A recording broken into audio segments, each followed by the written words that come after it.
El día de hoy hablaremos de un tema que sin duda alguna es de importancia sobre la principal causa de mortalidad a nivel mundial, las causas cardiovasculares como la hipertensión, la enfermedad cerebrovascular, la trombosis. Sin duda alguna seguirá siendo la primera causa de mortalidad y nuestro trabajo es prevenirla. Para esto, el día de hoy hablaremos un poco sobre el estudio del monitoreo automático de la presión arterial, tanto para la optimización del diagnóstico, tratamiento y pronóstico del paciente, pero de una manera mucho más práctica. Así que me presento, yo soy el doctor Baltasar Aponte, médico internista, cardiólogo clínico y cardiólogo intervencionista. A nivel de la historia, no es un término que se haya acuñado tanto tiempo atrás. En 1964 fue la primera publicación por la revista Circulation sobre la colocación del monitoreo automático de la presión arterial en comparación con la toma del monitoreo ambulatorio para pacientes ya con daño en órgano blanco como fondo de ojo o hipertrofia ventricular. A partir de ahí se postula el término MAPA con dispositivos un poco rudimentarios por el peso, grandes para el paciente, pero pues la historia evoluciona para que el dispositivo sea mucho más práctico y nos dé más información. Pues tomaremos en cuenta varias publicaciones donde de manera puntual nos hablan de los fenotipos, nos hablan de la interpretación y todos los hallazgos que se consiguen para entender cómo es la interpretación y saber cómo vamos a mejorar al paciente. Sin duda alguna, el monitoreo automático de presión arterial no es más que un dispositivo que se encarga de la toma cada media hora, cada 45 minutos o 15 minutos, dependiendo a cómo lo configuremos, pero en un lapso de 24 horas para tomar una conducta en el diagnóstico, sea hipertenso o que no tenga el tratamiento. Llama la atención que la revista National High Blood Pressure nos habla de que la mayor parte del conocimiento de la hipertensión arterial lo tenemos en base a la consulta. Sin embargo, en el monitoreo automático continuo es donde nos da el fenotipo y es la mayor información para hablar de pronóstico del paciente más que de una toma simple de la consulta. Entonces, para el 2019 se postula esta última guía de la Liga Española para la lucha contra la hipertensión arterial, que es la que vamos a utilizar hoy. Sin embargo, trataremos de tomar en cuenta todos los múltiples aspectos actualizados de la misma. Las consideraciones generales para el monitoreo automático de presión arterial no es más lo que la misma lógica nos dice. Un dispositivo que se utiliza para la toma de presión arterial continua. Esto nos va a dar primero el diagnóstico si el paciente es o no es hipertenso. El segundo, el fenotipo, cómo se comporta, si se le tuvo la presión en la consulta, en la casa, en la noche. Y por último, más que todo, es la eficacia del tratamiento en los pacientes ya diagnosticados y con tratamiento. Ya que el diagnóstico muchas veces nos llega a la consulta ya el paciente en tratamiento, pero abandona como tal las valoraciones continuas y llevan tomando el mismo tratamiento años, sabiendo que la hipertensión arterial es un proceso en 90% asintomático y llegan con presiones arteriales elevadas ya a la consulta. Existen tres tipos de consideraciones técnicas: la del dispositivo, la del paciente, incluso la de uno como médico. Hablando de las consideraciones técnicas para el paciente, existen múltiples dispositivos. Había que verificar cuáles están aprobados por la FDA, porque esos son los dispositivos que realmente están aprobados para el uso de consulta y de manera cotidiana. El equipo, por lo general, debe estar muy bien calibrado. ¿Cómo es esto? Cuando llega el paciente, uno debe tomarle la presión arterial de manera ambulatoria y a partir de ahí, al momento de colocar el dispositivo, medir y verificar que la medición que tome el dispositivo digital sea la misma que utilizamos con el dispositivo manual o realmente parecida. Si no es así, existe un déficit o daño en la calibración que puede ser desde el manguito hasta del mismo dispositivo. A nivel del manguito, tiene que ser el manguito adecuado. No podemos utilizar un brazalete pediátrico en un adulto y un paciente de adulto en el paciente obeso. Debe tener las consideraciones de que debe cubrir entre el 80 y el 70% del brazo y un 15% desde el pliegue del brazo, que son más o menos 2-3 dedos. Y debe colocarse, apretarse de manera adecuada. No se puede colocar ni muy apretado ni suelto, ya que esto nos va a dar mediciones erróneas, ya que el sensor se encuentra en el brazalete. El dispositivo de la manguera tiene que colocarse en el lado, el brazalete va en el brazo no dominante y el dispositivo va del lado contralateral pasando la manguera por detrás del cuello, y de esta manera se utiliza para que el paciente al momento de dormir sienta el equilibrio y pueda dormir boca arriba y no vaya a presionar ni ningún botón ni lo vaya a desactivar. Las pilas o las baterías no pueden ser de mala calidad, ya que el equipo, si dura más de 2 horas sin la toma de presión arterial, es tomado como una presión errónea. Y los intervalos de medición, esto es un tema que se puede discutir, pero tiene su explicación. Dependiendo de lo que usted quiera estudiar, las mediciones diurnas son cada 15 o 30 minutos y durante la noche cada 30 minutos o 45 minutos. Tomando en cuenta este intervalo de 15 minutos durante el día y 30 minutos durante la noche, nos da un aproximado de 20 tomas durante el día y 7 tomas durante la noche, lo que nos confirma que este estudio va a ser interpretable. Este estudio o el sensor se encuentra en el brazalete, ya que utiliza, como cualquier dispositivo digital, un método oscilométrico, y esto nos va a dar a entender cuándo existen contraindicaciones absolutas y contraindicaciones relativas.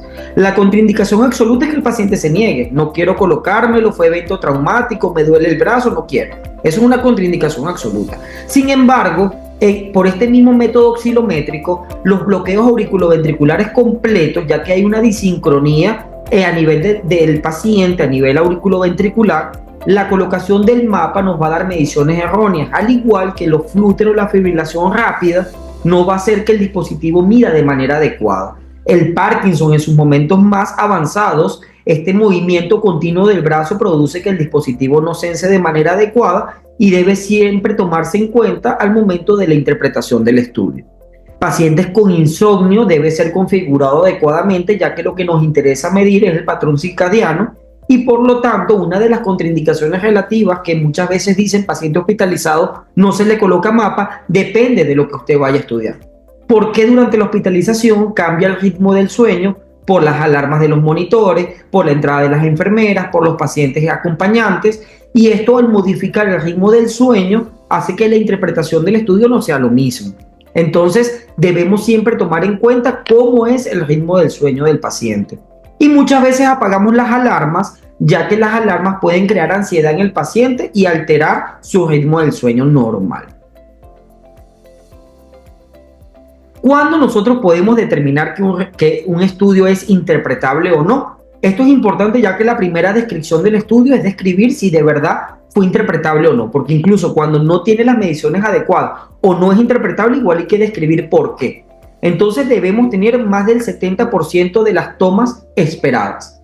¿Cuándo no pasa? Bueno, si él tiene alguna fuga a través del brazalete o la manguera, si el dispositivo está alojando alguna falla, el paciente se retira el brazalete o se acaban las pilas durante el estudio. Y debe tener como mínimo 20 tomas durante el día y 7 tomas en la noche. Teniendo en cuenta esto, los datos no interpretables es que más del 30% no se haya hecho de manera adecuada, que falten más de 2 horas para la interpretación del estudio y que haya irregularidad al momento del ajuste de los parámetros del mismo, sobre todo en las horas del sueño. Los valores establecidos son valores internacionales que no se han modificado hasta la fecha, que en el paciente en una consulta cotidiana debe ser menos de 140/90, pero en un seguimiento en un paciente hipertenso se trata de que sea menos de 120/80 o la presión arterial más baja tolerada para el paciente. Durante el estudio dice que las presiones arteriales durante el día hasta 135/85 son las adecuadas. Durante la noche tiene que bajar un 10 a un 20%, que es lo que hablaremos del patrón circadiano, DIPER. En la noche debe ser menos de 120/70 y el promedio de las 24 horas debe ser menor de 130/80. Ahora, incluso muchos dispositivos nos colocan esta tabla para el momento de la interpretación, pero existe otra tabla que no la están en los dispositivos y que debemos tenerlas en consulta, que es para los casos especiales como los adolescentes, los niños y las embarazadas.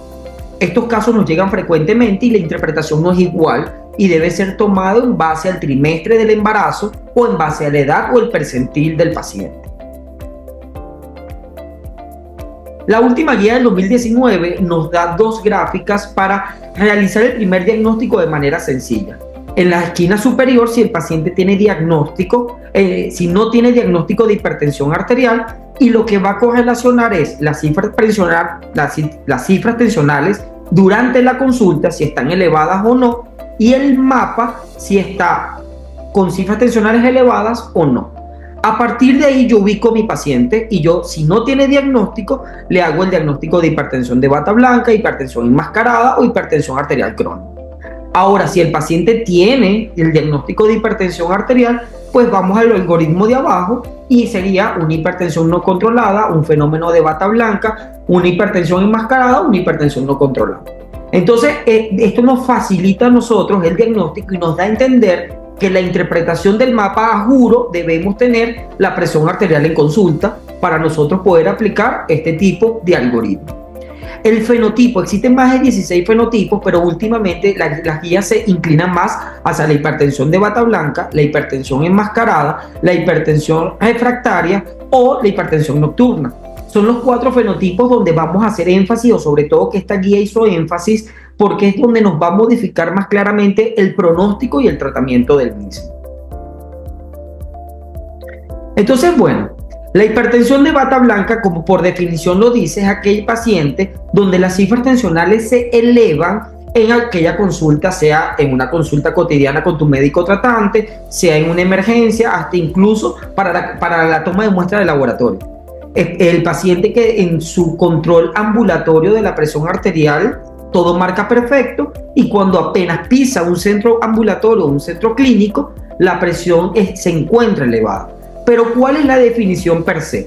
La definición es que las cifras tensionales estén por encima de 140-90, tomada en 2 oportunidades en un lapso de 2 horas, cuando el control en casa maneja cifras tensionales menor de 130-80. Esta prevalencia es de un 20 o un 40%, es más típico de lo que uno cree y principalmente es en el paciente mayor. Puede ser por la secreción de catecolaminas, puede ser por la resistencia vascular periférica, pero lo contrario pasa en la hipertensión enmascarada. En la hipertensión enmascarada, aquí es donde toma valor la medición ambulatoria, ya que un método no es mejor que otro, simplemente es que un método se utiliza para ciertas cosas y otro método más que todo para seguimiento. En la hipertensión enmascarada es lo contrario, es la presión arterial normal en consulta o en el ámbito hospitalario, pero en casa elevada. Esto se ve más que todo en pacientes jóvenes, tiene una prevalencia más o menos del 15%. El problema o la importancia es que el 10 al 20% pues se transforma a hipertensión y genera complicaciones como enfermedad cerebrovascular, así sea ACVs isquémicos definitorios o transitorios, o tromboembolismo pulmonar o trombosis venosa profunda. La hipertensión resistente, que por definición son las presiones arteriales elevadas, pero ya el paciente en tratamiento óptimo, a dosis óptimas donde tenga por lo menos un beta bloqueante y un diurético. No se puede categorizar a un paciente con hipertensión resistente o refractaria si el paciente no se encuentra con tratamiento médico óptimo. Ojo al dato y eso es importante. Y la hipertensión nocturna es aquel paciente que tiene un patrón Reiser o hipertensión nocturna y el problema es que los mecanismos de defensa del organismo durante la noche tienden a bajar y es por eso que es tan frecuente que los infartos, los ACV, nos lleguen de noche o madrugada. Y por eso es que este patrón es tan relevante al momento de la administración del tratamiento.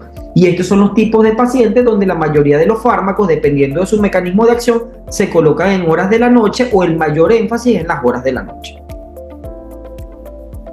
Todo informe de manera adecuada para el mapa debe tener mínimo, siempre importante, describir si es interpretable o no interpretable. El diagnóstico, el patrón circadiano, si es un patrón Dipper, no Dipper, Reiser, Over-Dipper, hablar de las cargas, de la presión de pulso y por último tendríamos que hablar de la frecuencia cardíaca del paciente, si está dentro de parámetros normales o no. Ya más adelante lo veremos cómo se redacta un informe de manera adecuada. Comenzaremos a hablar sobre un tema un poco más controvertido que son las cargas de presión. Las cargas de presión no hacen el diagnóstico lo hacen los promedios, aquí pudiéramos discutir. Sin embargo, las cargas de presión se correlacionan más que todo el pronóstico del paciente. Las cargas de presión, que por definición son las elevaciones por encima del umbral establecido, se pueden categorizar por porcentaje y eso lo da el mismo software del equipo, donde si las cargas de presión son del 0 al 15% son consideradas normales. Son aquellos pacientes que durante el día cualquier causa emocional, ejercicio, presión eleva la presión, no por encima de valores de 180 a 100 y en las 24 horas no lo hace de manera consecutiva. Eso se considera normal. De un 16 a un 25% se considera no significativa y uno habla más de los métodos de cambio de estilo de vida del paciente. Uno le hace énfasis en la dieta, en los cambios de estilo de humor, en el sueño, en el ejercicio. Ahora, cuando se encuentra limítrofe, donde las cargas son entre un 26 y un 39%, uno debe valorar todo el contexto del paciente en base a los antecedentes, tratamiento, el estilo de vida cotidiano, y por lo general la mayoría de las veces ajustamos tratamiento, aumentamos dosis y hacemos mucho más énfasis en los cambios del estilo de vida.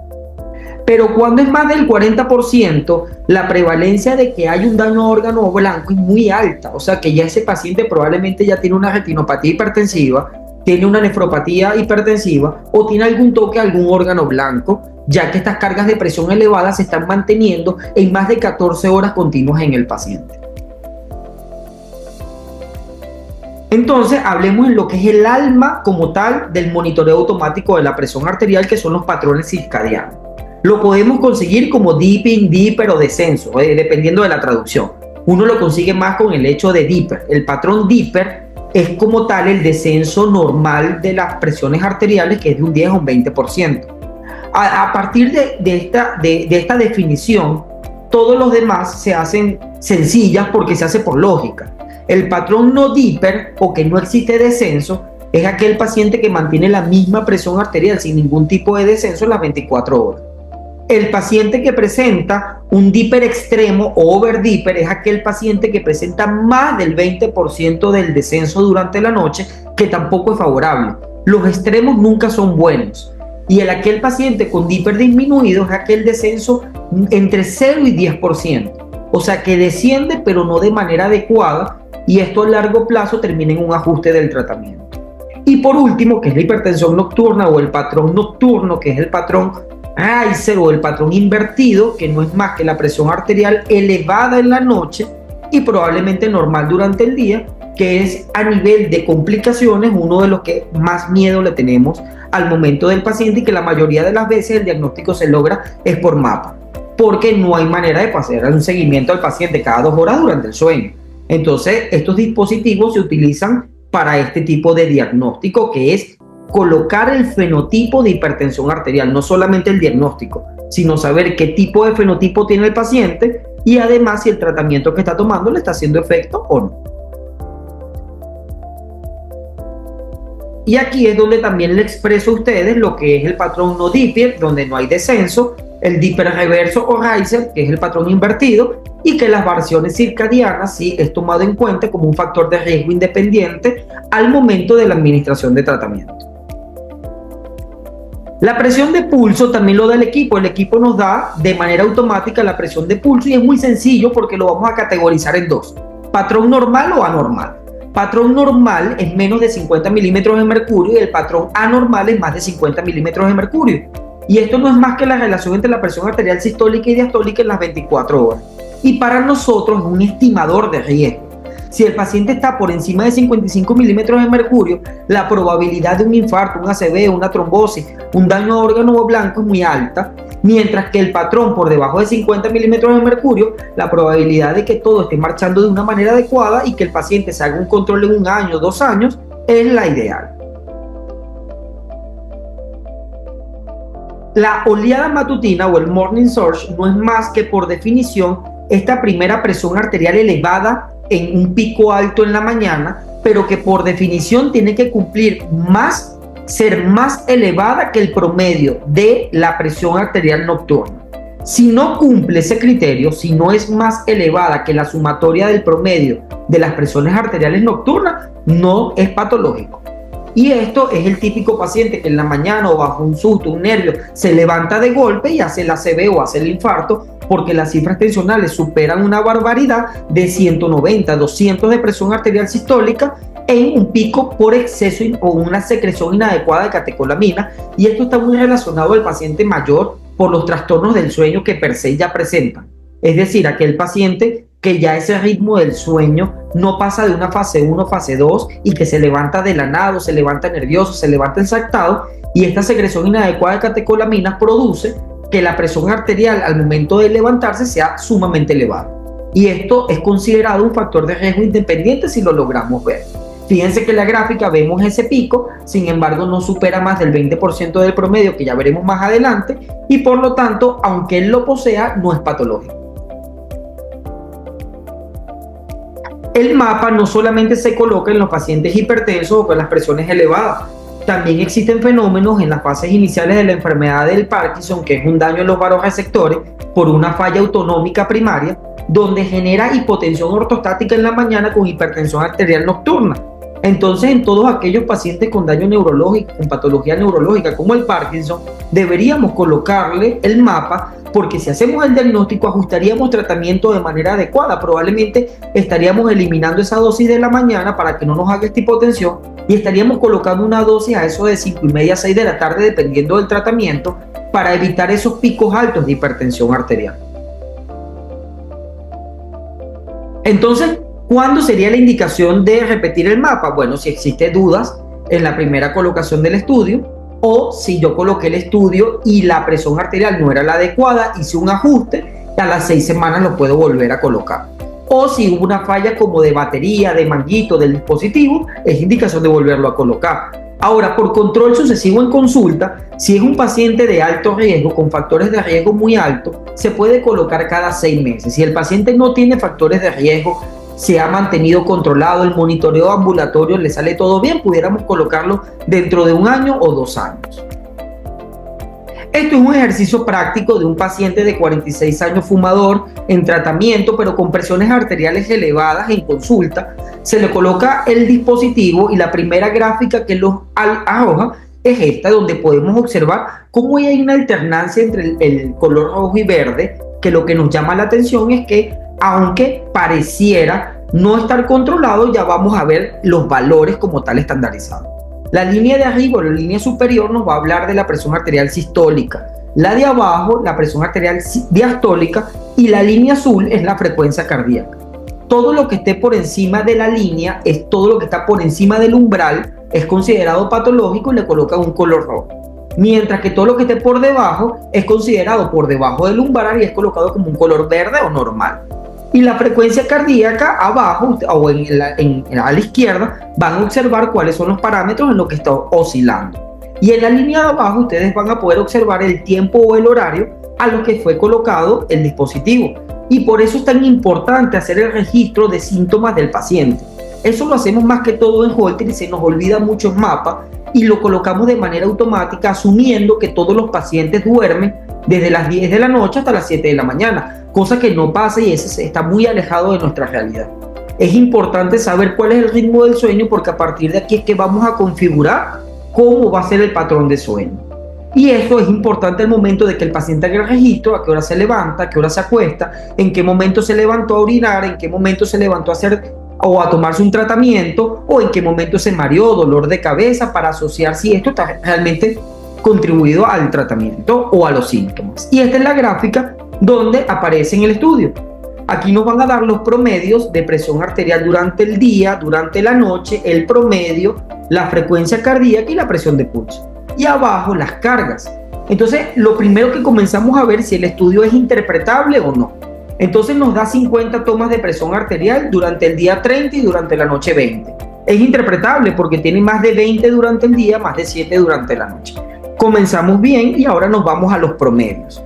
En los promedios vemos que las cifras tensionales durante el día, cuando lo considerado habitual es 135-85, se ve un poco por encima. O sea que está hipertenso. Y el descenso en un 20% durante la noche, que es el adecuado. Así que si lo asignamos en el patrón circadiano del 10 al 20%, es un patrón de hiper, un patrón normal. Entonces, eso es la segunda descripción que vamos a colocar. La primera, que es el diagnóstico, si es una hipertensión controlada o no, ya lo veremos con la siguiente interpretación. El promedio como tal de las presiones en 24 horas le dio 132/85, que sin embargo no está tan alto, entonces considerarlo normal o patológico. Esto es lo importante de saber interpretar el resto de valores que nos da el estudio.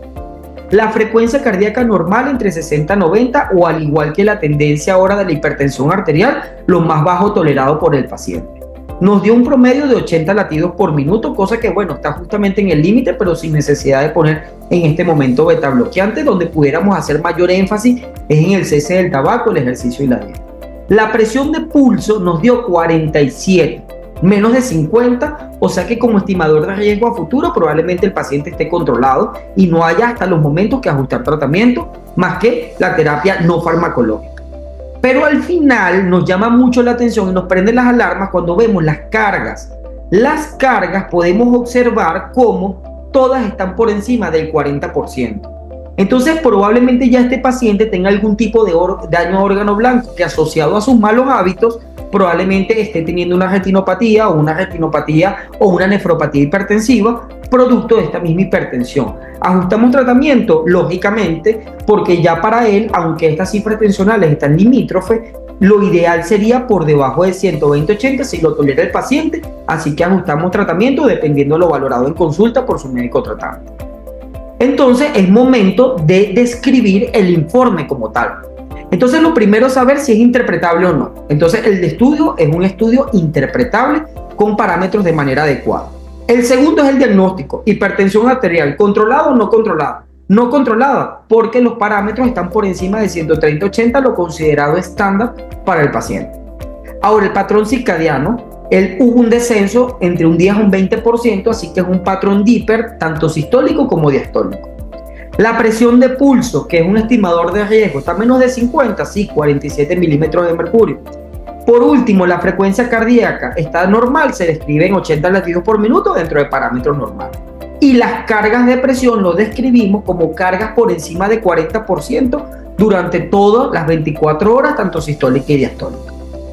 Y por último, no solamente los parámetros propios del mapa, sino las recomendaciones o sugerencias, en el cual es el cambio de la dieta. Ustedes decidirán la dieta adecuada para el paciente, el ejercicio continuo de 10 a 15 o hasta 25 minutos diarios con descanso de un día, 150 minutos semanales, eliminar el consumo del cigarrillo completamente, disminuir el consumo de café a 1 o 2 tazas pequeñas diarias, sin azúcar, sin otro tipo de añadido, y optimizar el tratamiento médico, que eso sí ya depende del médico tratante, de lo que uno esté valorando y lo que uno decida a la dosis que uno lo decida.